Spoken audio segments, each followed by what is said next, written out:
कुंभ के मेले के लिए हम लोग क्या तैयारियां कर रहे हैं।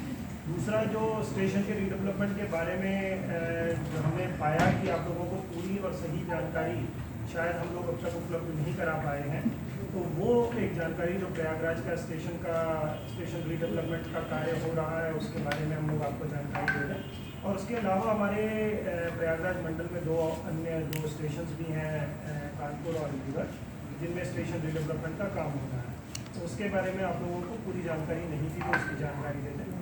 साथ ही जो अमृत भारत स्टेशन है उसके बारे में भी काफ़ी चर्चा रहती है मीडिया में, लेकिन उसके बारे में बहुत सही जानकारी आप लोगों तक अभी तक नहीं पहुंच पाई है। तो उसकी भी जानकारी हम लोग चाहते थे कि आप लोगों के साथ साझा करें, जिससे कि जो न्यूज़ पब्लिक तक पहुंच रही है तो वो सही न्यूज़ आप लोगों के माध्यम से पहुंच सके। इस विषय में मैं आपको थोड़ा बहुत अवगत करा देता हूँ। उसके बाद एक वीडियो प्रेजेंटेशन है जो डीआरएम साहब आप लोगों के लिए प्रस्तुत करेंगे, तो मैं मोटी मोटी जानकारी आपको दे देता हूँ।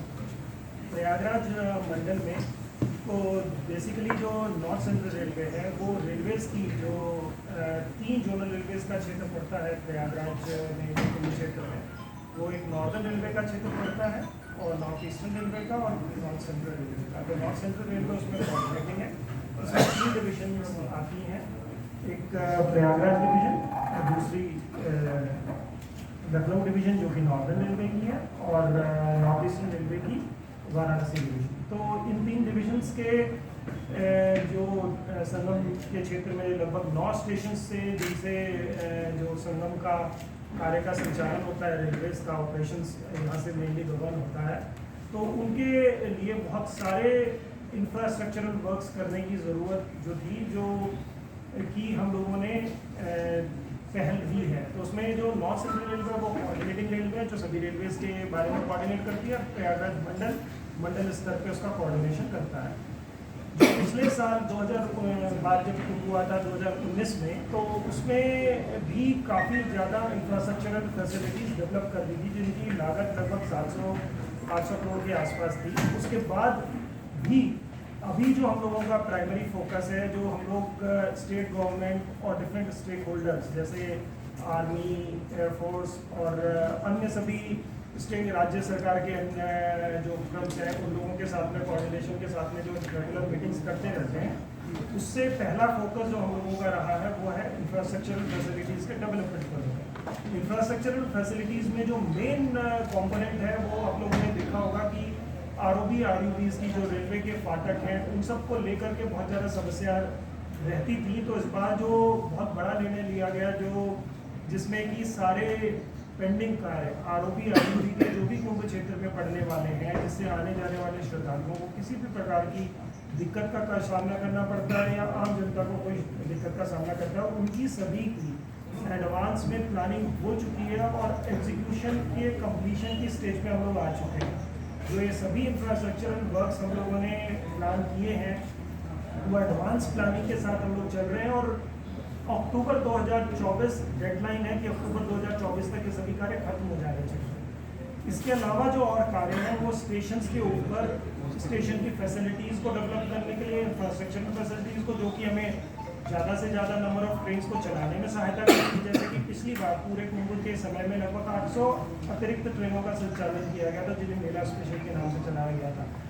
ये संख्या इस बार बढ़ के 1.5 गुनी हो जाएगी, तो लगभग 1200 ट्रेन का संचालन इस बार होगा।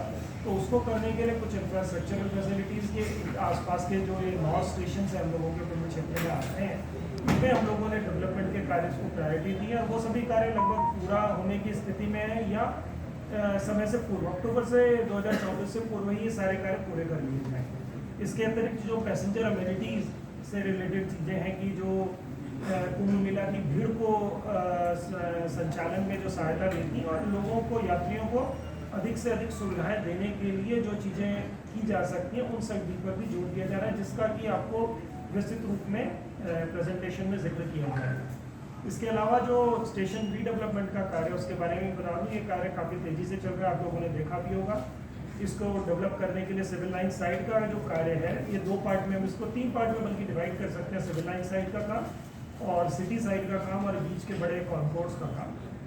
तो जो सिविल लाइन साइड का काम है वो कार्य शुरू हो चुका है, और इसका फंक्शनल पोर्शन पूरा कार्य आगे भी चलेगा, लेकिन फंक्शनल पोर्शन हम लोगों की तैयारी है कि हम अक्टूबर से पहले ही इसको ख़त्म करके इस एरिया को फंक्शनल कर सकें। इसकी 3 बिल्डिंग्स है जिसकी डिटेल प्रेजेंटेशन में आप लोगों को जिक्र किया जाएगा। और उसके बाद जो सिटी साइड का काम है उसको टेकअप किया जाएगा कुंभ के बाद, ताकि यात्रियों को असुविधा ना हो और कुंभ का कार्य भी आसानी से संचालित हो सके। कॉन्कोर्स का काम भी जो मेजर पोर्शन है कॉन्कोर्स का कार्य वो भी कुंभ के बाद ही किया जाएगा। इसके अलावा कुछ स्टेशन में हमारे नॉन इंटरलॉकिंग के कार्य हैं जो हमारी ट्रैफिक फैसिलिटीज़ को बढ़ाएंगे, ट्रेन के ऑपरेशंस में हमें सहायता करेंगे। वो कार्य भी हम लोग कुछ फेज़ हैं उसके फेज़ 1 फेज़ 2 वो हम लोगों के कुंभ मेले से पहले ही टारगेट में कंप्लीशन के लिए, जो कि इसी वर्ष के अंत तक हम लोग कंप्लीट पूरा करने की स्थिति में होंगे। उनकी सारी विस्तृत जानकारी आप लोगों को इसमें दी जाएगी। इसके अलावा जो हम लोगों के 2 मेजर स्टेशन हैं प्रयागराज मंडल के, वो एक कानपुर है और दूसरा अलीगढ़ है। कानपुर का कार्य भी स्वीकृत हो चुका है, उसका वर्क अवार्ड हो चुका है और उसमें फिजिकली काम हम लोगों ने शिफ्टिंग ऑफ यूटिलिटीज़ ये सारे कार्य शुरू भी कर दिए हैं। अलीगढ़ का कार्य की विस्तृत रूपरेखा तैयार हो चुकी है और उसका स्वीकृति हम एक्सपेक्ट कर रहे हैं कि जल्दी की रेलवे बोर्ड से हो जाएगी, तो उसका कार्य हम शीघ्र शुरू करेंगे। इसके अलावा 15 स्टेशन है जो हमें अमृत भारत स्टेशन में हम लोग डेवलप कर रहे हैं। ये स्टेशन का डेवलपमेंट जो स्टेशन रीडेवलपमेंट वाले स्टेशन है जिनमें वृहद रूप से कमर्शियल एक्सप्लॉयटेशन के साथ हम डेवलप कर रहे हैं, उससे थोड़ा कम किया जा रहा है, लेकिन ये भी स्टेशन वर्ल्ड क्लास स्टेशन की तरह पैसेंजर सुविधाओं से युक्त होंगे। और इसमें 12 मीटर के FOB भी प्रस्तावित हैं जिसमें अच्छा कॉन्कोर्स की तरह जो काम करेंगे और जिसमें जो अदर पैसेंजर अमेनिटीज़ हैं वो कॉन्कोर्स में ही आपको एक लेवल ऊपर पे मिलेंगे। ये सब इन सब चीज़ों की डिटेल जानकारी आपको प्रेजेंटेशन है, तो मैं अब रिक्वेस्ट करूँगा डीआरएम साहब से कि वो प्रेजेंटेशन को थोड़ा आप लोगों से साझा महाकुंभ की तैयारियों के लिए रेलवे प्रशासन है वो पूरी तरीके से तैयार है और रेलवे में सबसे पहले जो ध्यान दिया जा रहा है वो ढांचागत सुधारों के ऊपर अभी फोकस कर रहे हैं। और ये सारे ढांचागत सुधार हम लोग अक्टूबर 2024 से पहले पूरा कर लेंगे। इसी में हम लोगों ने जैसे आपको अभी जानकारी दी है कि लगभग 800 करोड़ के कार्य से अधिक के कार्य स्वीकृत हो चुके हैं और उसके अतिरिक्त भी गैप एनालिसिस किया जा रहा है कि यदि कहीं यात्री सुविधाओं में या किसी परिचालन के से रिलेटेड चीज़ों की सुविधाओं में कोई भी कमी छोटी मोटी होगी तो उसको भी पूरा किया जा सके और वो सभी कार्य अक्टूबर 2024 से पहले पूरे किए जा सकें। इसमें मेन कार्य जो है वो RUB इन सब के निर्माण है जिससे कि ट्रैफिक को लेकर कंजेशन सिटी में ना हो। और इसके अलावा जो रेलवे के ऑपरेशंस को बढ़ाने के लिए ज़्यादा से ज़्यादा गाड़ियों की संख्या को चलाने के लिए जो सुधार है वो किए जाएंगे। रेलवे की जो गाड़ियों की पहले 8 कोच की चलाई जाती थी वो इस बार प्रस्ताव है कि 16 कोच की चले, जिससे कैपेसिटी सीधे की सीधे दुगनी हो जाती है। इसके अतिरिक्त जो नंबर ऑफ ट्रेन्स हैं वो भी 1.5 से 2 गुना प्रस्तावित है ज़्यादा ट्रेनें चलाने के लिए। उसके ऊपर अभी हमारा राज्य सरकार के साथ विचार विमर्श चल रहा है कि उनका जो ओरिजिन डेस्टिनेशन सर्वे होगा कि किस तरीके की भीड़ को वो कैसे कंट्रोल करेंगे, क्या करेंगे और किस तरीके से रेलवे के प्रीमाइसेस में लेके आएंगे।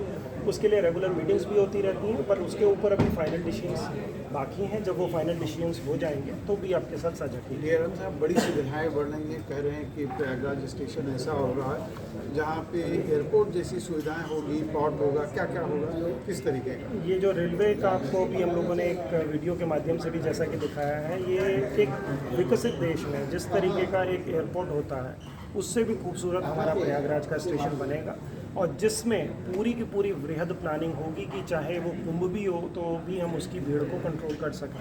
तो आप उसको अंदाज़ा लगा सकते हैं और ये पूरा का पूरा development clean environmentally sustainable development होगा, जिसमें बेसिकली यात्रियों की सुविधाओं के लिए एयरपोर्ट्स और उससे बेहतर सुविधाएं सारी प्रकार की होंगी। इमीडिएट मेजर्स में यहाँ पर हम लोग जब तक कि ये सब चीज़ें कमीशन होते होते समय लगेगा और ये सब चीज़ें हमारी मेनली कुंभ के बाद ही कमीशन हो पाएंगी, तब तक के लिए भी जो अभी हमारे एग्जिस्टिंग इंफ्रास्ट्रक्चर है उसमें हम लोगों ने पॉड होटल्स और एग्जीक्यूटिव लॉन्जेस और इस तरीके के ओपन एयर रेस्टोरेंट वगैरह की भी प्लानिंग चल रही है और कोच रेस्टोरेंट हम लोग प्रयागराज, चौकी, सूबेदारगंज, कानपुर इन सब स्टेशंस में प्लान कर रहे हैं। अमर उजाला अब आपके टीवी पर भी। अपने स्मार्ट टीवी पर YouTube पर सर्च करें अमर उजाला, चैनल सब्सक्राइब करें और देखें ताज़ा खबरें, वो भी HD क्वालिटी में। और हाँ, बेल आइकन दबाना ना भूलें ताकि हर खबर हो आपके घर। अमर उजाला, निष्पक्ष, निर्भीक, निरंतर।